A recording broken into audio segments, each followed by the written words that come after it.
निचले स्तर से करीब 300 अंक संभल कर 25,800 के करीब बंद। वहीं बैंक निफ्टी करीब 600 अंक सुधर कर 59,500 के पास बंद।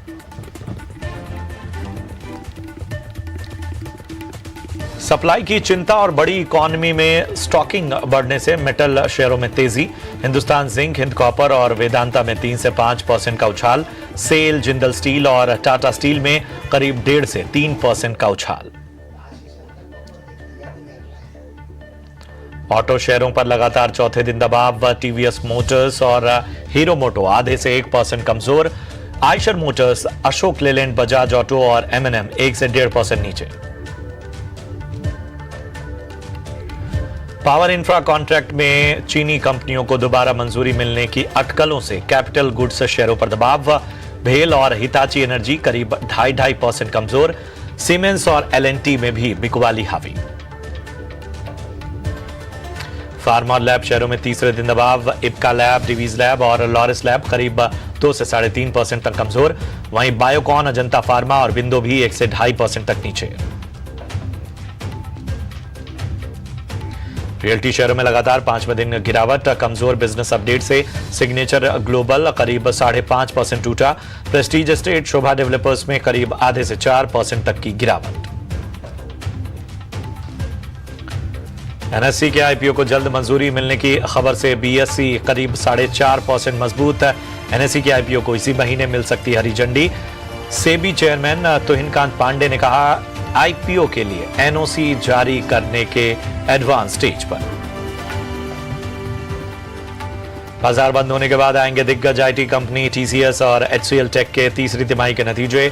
टीसीएस के मुनाफे में बढ़ोतरी तो मार्जिन पर दबाव की आशंका। एचसीएल टेक की रेवेन्यू ग्रोथ 10% से ज्यादा संभव, मार्जिन में भी रिकवरी की उम्मीद।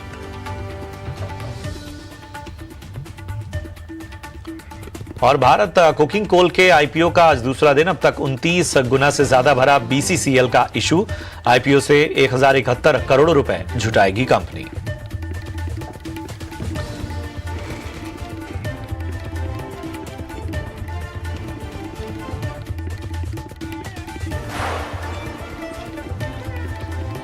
एक 106 अंक चढ़कर 25,800 के पास क्लोजिंग हुई।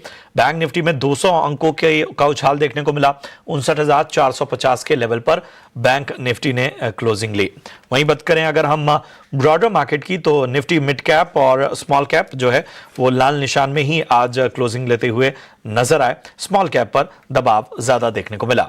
अगर हम आज देखें निफ्टी के गेनर्स की लिस्ट आपके सामने लाएं, तो आप देखेंगे कोल इंडिया 3.5% चढ़कर निफ्टी का टॉप गेनर बना। टाटा स्टील लगभग 3.25% का उछाल हमें यहां पर देखने को मिला। एशियन पेंट्स को देखें तो यहां पर लगभग 2.5% का उछाल हमने देखा। बात करें जेएसडब्ल्यू स्टील की, तो यहां पर भी 2.25% का जंप साफ तौर पर नजर आया। हिंडाल्को और ट्रेंट में भी 2 से 2.25% का उछाल हमने देखा। दबाव कहां पे था? दबाव आप देखें तो आज निफ्टी के लूजर्स की लिस्ट आपके सामने लाएं तो आईटी पॉकेट से इंफोसिस दिग्गज और यहां पर पिटाई हुई। 1% से ज्यादा गिरकर निफ्टी का टॉप लूजर बना। टाटा मोटर्स पैसेंजर्स व्हीकल्स 1% से ज्यादा यहां पर भी गिरावट देखने को मिली। Bajaj Auto, Eicher Motors, Bajaj Finserv और इसके अलावा श्रीराम फाइनेंस, इन सब में आज प्रेशर हमें देखने को मिला। तो ये पूरा मार्केट का ब्यौरा। 1095 शेयर हरे निशान में क्लोज हुए। 1835 शेयर लाल निशान में बंद होते हुए नजर आए। अब हमारे साथ चर्चा में शामिल हो रहे हैं पृथ्वी फिनमार्ट के हरीश जुजारे, हमारे साथ इस चर्चा में शामिल हो रहे हैं। हरीश जी, बहुत बहुत स्वागत है आपका। और पीसीजी रिसर्च एंड एडवाइजरी के नंदिश शाह भी हमारे साथ चर्चा में शामिल हो रहे होंगे, उनका भी इंतजार रहेगा। लेकिन हरीश जी, सबसे पहले मैं आपके पास आना चाहूँगा। मार्केट में अच्छी रिकवरी साफ तौर पर दिखाई और जाहिर सी बात है कि जिस तरह से इंडिया यूएस ट्रेड डील को लेकर एक आशावादी माहौल बन रहा है, उसका इंपैक्ट हमने देखा। हमें बताइए ये रिकवरी कितनी टिकाऊ नजर आ रही है और लेवल्स क्या देखते हैं आप? Very good morning, sorry very very good evening Prashant ji. बिल्कुल, अगर देखा जाए तो हफ्ते का शुरुआत थोड़ा बहुत वीकनेस से हुआ था सुबह, हमने अच्छा खासा गिरावट देखने मिल रहा था निफ्टी में। जितना भी अगर आज का लो था ऑलमोस्ट 25,480 के आसपास लो बनाया था। तो जिस तरीके से बाद में जैसे आपने बताया, बिल्कुल यूएस ट्रेड डील के चलते हमने एक न्यूज के चलते एक अच्छी रिकवरी देखने मिल रही है नीचे लेवल से। अभी भी देखा जाए तो निफ्टी में जो सपोर्ट है, स्पेशली मॉर्निंग सेशन में वो टेस्ट हुए थे, जो कि 25,450 के अराउंड था। तो उसके बाद ही हमने देखा है कि यहाँ से रिकवरी भी देखने मिल रहा था। तो निफ्टी में लग रहा है कि जो रिकवरी है और थोड़ा एक्सटेंड हो सकता है, जहाँ पे ऊपर लेवल पे रेजिस्टेंस दिखाई दे रहा है 25,950 से लेके 26,000 के अराउंड साइकोलॉजिकल लेवल। तो ये दो लेवल अहम लेवल्स रहेंगे देखने लायक कल के लिए। मुझे लग रहा है कि यहाँ इस लेवल तक फिर से रिबाउंड हो सकता है निफ्टी में, तो उसके ऊपर निकलना जरूरी है, तब भी जाके फर्दर रैली देखने मिल सकता है।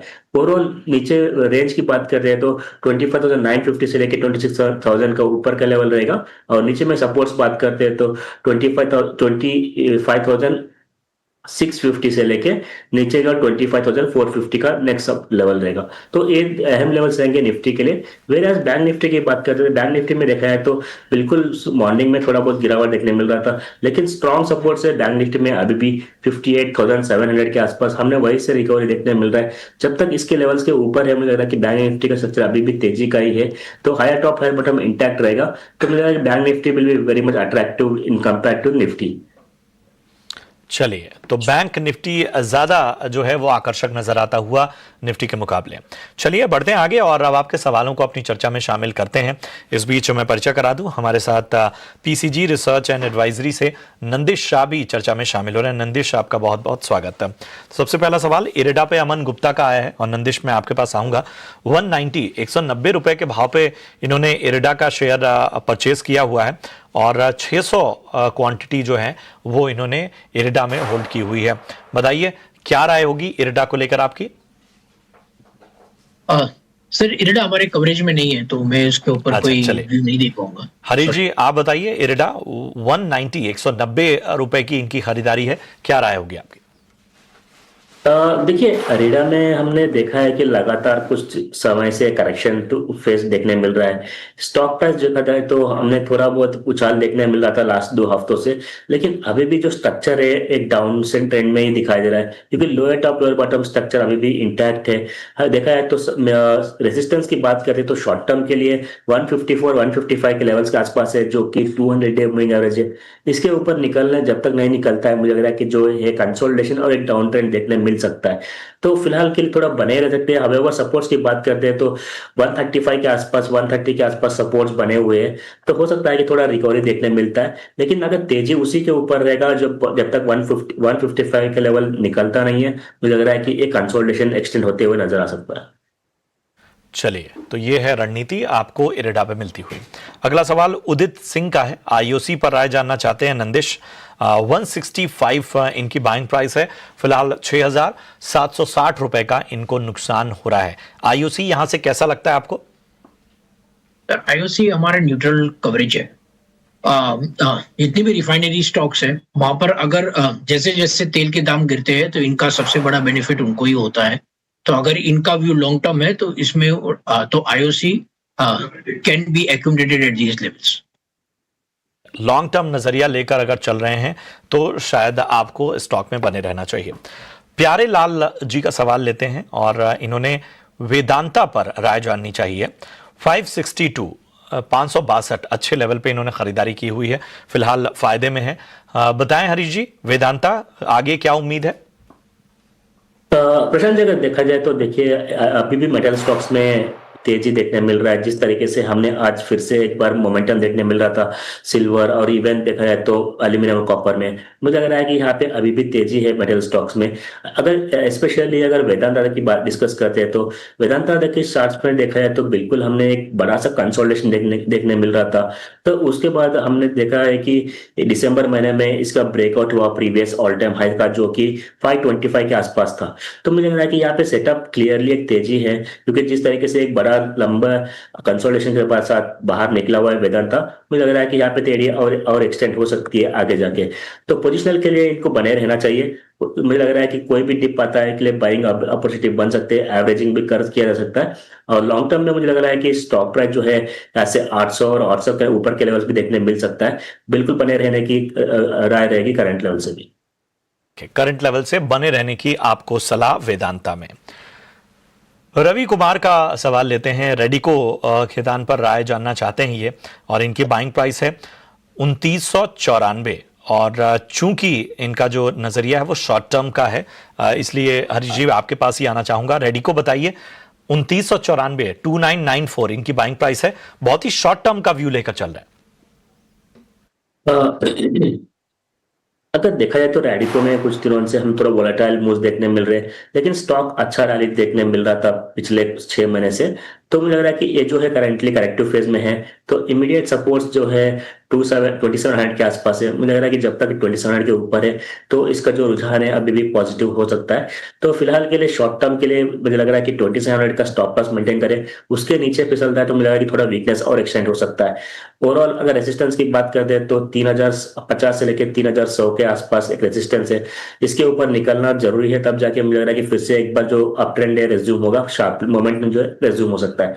तो ओवरऑल मुझे लग रहा है कि सपोर्ट्स के आसपास आते हुए नजर आ सकता है रैडिको, जो कि सपोर्ट है 2700 का, उसके स्टॉक के साथ बने रहे। अगर उसके नीचे फिसलता है तो मुझे लग रहा है कि एग्जिट करना बेहतर रहेगा स्टॉक से फिलहाल के शॉर्ट टर्म के व्यू के हिसाब से।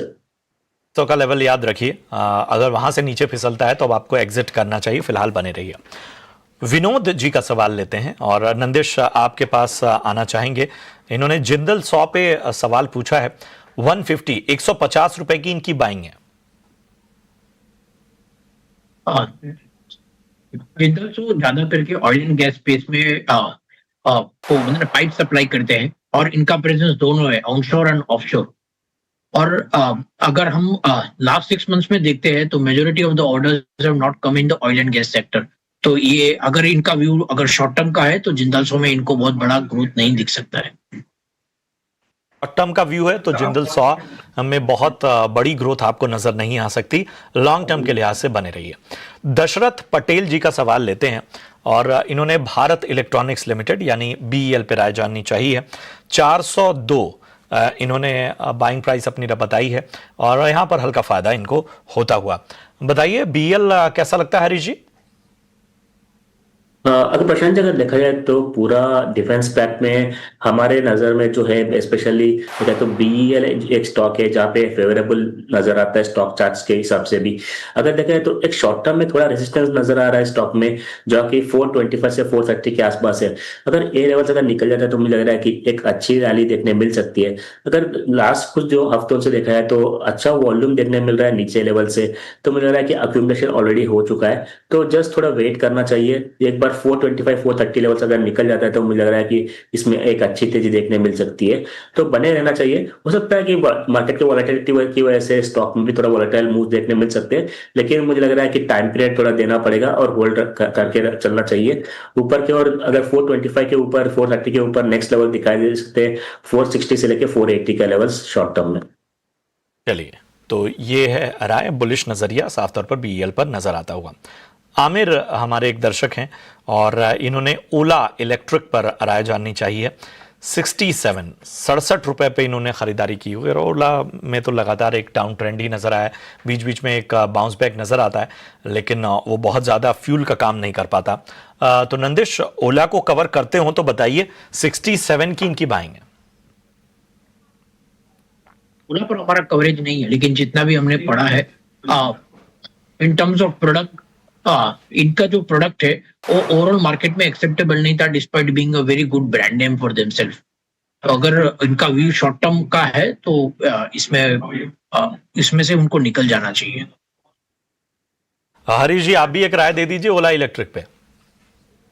बिल्कुल प्रशांत जी, जिस तरीके से आपने बताया बिल्कुल सही बताया कि स्टॉक बीच बीच में थोड़ा उछाल देखने मिलता है, लेकिन ऊपर लेवल पे टिकने पता है बाद में जो मोमेंटम है फिजिल आउट हो जाता है।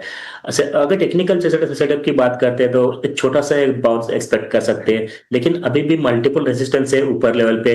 तो इमीडिएट बेसिस में 40 के आसपास एक इमीडिएट रेजिस्टेंस है, उसके ऊपर निकलता है तो एक 200 डे मूविंग एवरेज जो है 45 से 46 रेंजेस के आसपास है। मुझे लग रहा है कि जब भी लेवल जो 45 46 के आसपास आता है तो उनको बेहतर रहेगा कि निकलना बेहतर है, तो फिलहाल के लिए बने रह सकते हैं, लेकिन स्टिक स्टॉप लॉस मेंटेन करना चाहिए इसमें, क्योंकि जिस तरीके से वोलेटिलिटी देखने मिल रही है स्टॉक में, तो स्टॉप लॉस के साथ बने रह सकते हैं, लेकिन 35 का स्टॉप लॉस रखना चाहिए स्ट्रिक्टली। अगर 35 के नीचे फिसलता है तो एग्जिट करे, या नहीं तो ऊपर की ओर 45 से 46 के आसपास भी निकलने के लिए कोशिश किया जा सकता है। तो एक शॉर्ट टर्म बाउंस बैक आप एक्सपेक्ट कर सकते हैं, यहां पर आपको एक बेहतर राय दी गई। दीप त्यागी का सवाल लेते हैं और इनका सवाल सुजलॉन पे है। 54 इनकी बाइंग प्राइस है, शॉर्ट टर्म का ही नजरिया लेकर चल रहे हैं, फिलहाल इनके भाव से नीचे है, तो शॉर्ट टर्म नजरिए से बताइए हरीश जी क्या करना चाहिए? जी देखिए, अभी भी फिलहाल स्टॉक प्राइस करेक्टिव फेज में है। आज के ट्रेडिंग सेशन में भी ऑलमोस्ट रिकवरी तो दिखाया था नीचे लेवल से, लेकिन अभी भी ट्रेंड ओवरऑल थोड़ा वीकनेस है, लेकिन स्ट्रॉन्ग सपोर्ट्स पे आसपास आ चुका है स्टॉक प्राइस, जो कि इमीडिएट स्विंग लोस थे 46 45 हाफ के आसपास। मुझे लग रहा है कि जब तक ये 46 के ऊपर है ठीक है, बने रह सकते हैं, लेकिन 45 के नीचे अगर फिसलता है तो मुझे लग रहा है कि इसका जो कंटिन्यूएशन देखने मिल सकता है डाउन ट्रेंड। तो ओवरऑल 46 का स्टिक स्टॉप लॉस मेंटेन करना चाहिए। अगर शॉर्ट टर्म का नजर है तो मुझे लग रहा है कि ऊपर की ओर 55 लेवल आसपास इमीडिएट रेजिस्टेंस दिखाई दे रहा है। उसके ऊपर निकलने के बाद ही मुझे लग रहा है कि थोड़ा बहुत मोमेंटम बढ़ते हुए नजर आ रहा है, तो ओवरऑल 46 का ही स्टॉप लॉस मेंटेन करना चाहिए। शॉर्ट टर्म नजरिए के लिए कोई भी बाउंस आता है तो बेटर रहेगा कि एग्जिट करे फिलहाल के लिए स्टॉक में से। चलिए, तो ये है आपको इस विशेष स्ट्रेटजी सुजलॉन पर मिलती हुई। अगला सवाल प्रभाकर का लेते हैं, मुंबई से इन्होंने सवाल पूछा है। HEG लिमिटेड पर राय जानना चाहते हैं। इनकी बाइंग प्राइस 628 की है नंदिश, और अच्छे खासे नुकसान में है, यहां पर 1.25 लाख के करीब नुकसान फिलहाल झेल रहे हैं। बताइए क्या राय होगी HEG लिमिटेड पर? अगर इनका व्यू लॉन्ग टर्म है तो एचईजी उनको होल्ड करना चाहिए। ये ज्यादा करके जो भी सप्लाई करते हैं that is mainly to the electric arc furnace route where the steel gets manufactured. और हमने देखा है कि इनके जो प्रोडक्ट प्राइसेस है वो अक्रॉस द बोर्ड अभी उन्होंने कम से कम 5 to 6% राइज देखा हुआ है। उसका indirect beneficiary will be HEG and graphite India. तो अगर इनका लॉन्ग टर्म का व्यू है तो इनको इसमें होल्ड करना चाहिए। टर्म के लिहाज से आपको बने रहने की सलाह HEG लिमिटेड पे। संजीव देवगन का सवाल लेते हैं, कोलकाता से इन्होंने सवाल पूछा है। आरती इंडस्ट्रीज इनके पास है, 590 के भाव पे इन्होंने लिया है, फिलहाल 357 का भाव चल रहा है, और यहां पर अच्छा खासा नुकसान इनको होता हुआ। हरीश जी बताइए आरती इंडस्ट्रीज पर क्या राय होगी, बहुत नुकसान हो रहा है।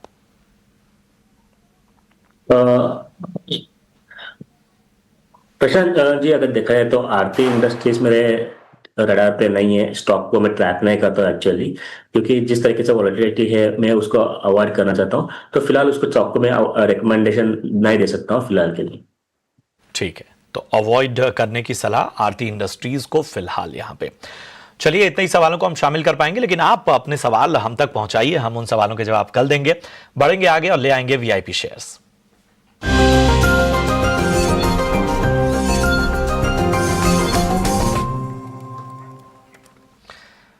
तो सबसे पहले नंदिश बताइए आज वीआईपी शेयर कौन से हैं आपके रडार पे? I would recommend max financial services. अगर मैं देखता हूं कि दिसंबर में जब भी उन्होंने जो लाइफ इंश्योरेंस सेगमेंट में हमने करीबन 20% जो ग्रोथ रेट देखे फ्रॉम डिफरेंट प्लेयर्स, उसमें से अगर मैं इसके नंबर्स की बात करता हूँ मैक्स फाइनेंशियल, तो उन्होंने करीबन 24% प्लस ग्रोथ की इन टर्म्स ऑफ प्रीमियम बताया है। प्लस जैसे जैसे हमने देखा है कि over a period of time जब से इन्होंने जीएसटी रेट कट किया है, तो अगर हम इंडस्ट्री प्रीमियम की ग्रोथ रेट की बात करते हैं तो the growth rate has been hovering around 20% plus. तो इसका सबसे बड़ा बेनिफिशियरी मैक्स फाइनेंशियल सर्विसेज होगा, क्योंकि इनके पास ज्यादा करके ट्रेडिशनल प्रोडक्ट्स है, और हमारे यहाँ पर price target for max financial services is around 2100। Max financial 2100 के लक्ष्य के लिए खरीदारी करके चलने की सलाह। हरीश जी बताइए आपकी पसंद आज क्या है? प्रशांत जी, 2 स्टॉक्स है मेरे रडार पे। पहला स्टॉक रहेगा बाय का, और वो रहेगा वोल्टास में। अगर देखा है तो वोल्टास कुछ दिनों से कंसोलिडेशन से बाहर निकला हुआ है स्टॉक प्राइस। आज के ट्रेडिंग सेशन में थोड़ा पॉजिटिव मोमेंटम देखने मिल रहा है, लेकिन जिस तरीके से वॉल्यूम का गेन्स नजर आ रहा है आज के ट्रेडिंग सेशन में भी, तो मुझे लग रहा है कि यहाँ पे एक अच्छा सेटअप बना है बाइंग के लिए, तो बाइंग करना चाहिए वोल्टास करंट लेवल से भी। और टारगेट्स बनेंगे शॉर्ट टर्म के लिए देखा है तो 1520 और 1540 का टारगेट्स बनेंगे, और स्टॉप लॉस मेंटेन करना चाहिए 1435 का वोल्टास में।